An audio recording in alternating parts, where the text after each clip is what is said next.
Assalamualaikum warahmatullahi wabarakatuh. Untuk video tutorial kali ini, saya akan terangkan bagaimana proses menggunakan function variant MOQ. Seperti video yang sebelumnya, saya akan gunakan dua akaun, iaitu akaun Supermaster dan akaun Smart Partner ataupun Stockists lah. Pertama sekali, akaun HQ ataupun Supermaster. Pergi kepada modul produk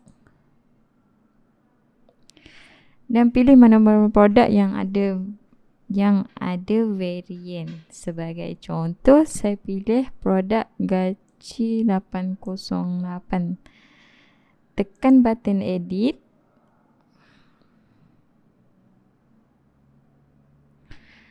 Pilih step yang ke-8 iaitu variant MOQ.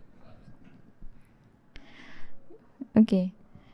Pastikan pilih MOQ mode iaitu variant MOQ dan update MOQ mode. So apabila sudah successfully update,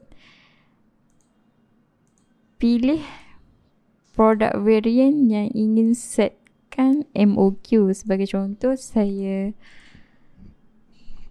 pilih variant berry. Saya pilih variant berry dan setkan MOQ pada mana-mana ejen. Sebagai contoh, saya pilih ejen Smart Partner. Saya setkan 120 MOQ untuk variant berry.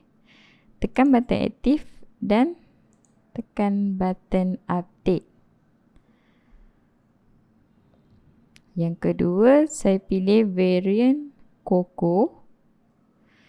Saya pilih level Smart Partner sama seperti di atas. Saya setkan 200 MOQ. Tekan button aktif dan tekan button update. Okey, baik. Setelah selesai setkan variant MOQ pada akaun Supermaster seperti tadi, saya gunakan akaun Smart Partner untuk test variant MOQ. Okey. Pertama sekali, pilih produk seperti yang disetkan pada akaun Supermaster. Gaci 808 variant berry. Add to cart. Dan satu lagi, gaci 808 variant Coco. Add to cart.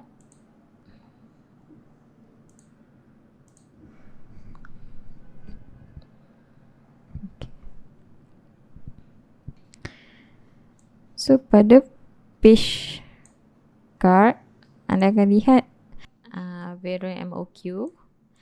Dan variant yang pertama adalah gaci 808 berry yang HQ setkan 120 untuk MOQ variant berry. Dan variant yang kedua adalah gaci 808 Coco MOQ 200 untuk variant Coco.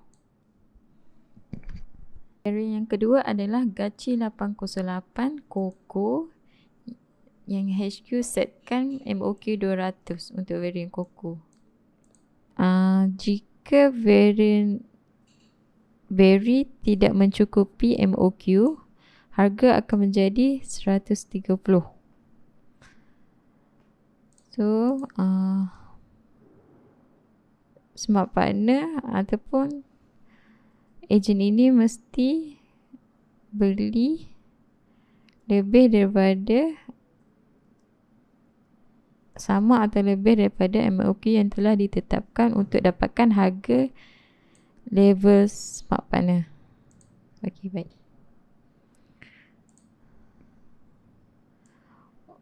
Sama seperti variant yang seterusnya, iaitu variant gaci 808 Coco.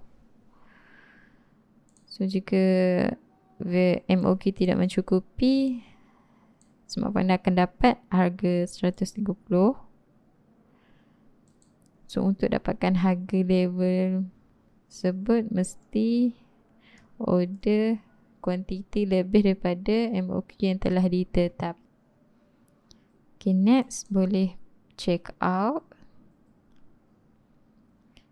dan isikan delivery, place order seperti biasa.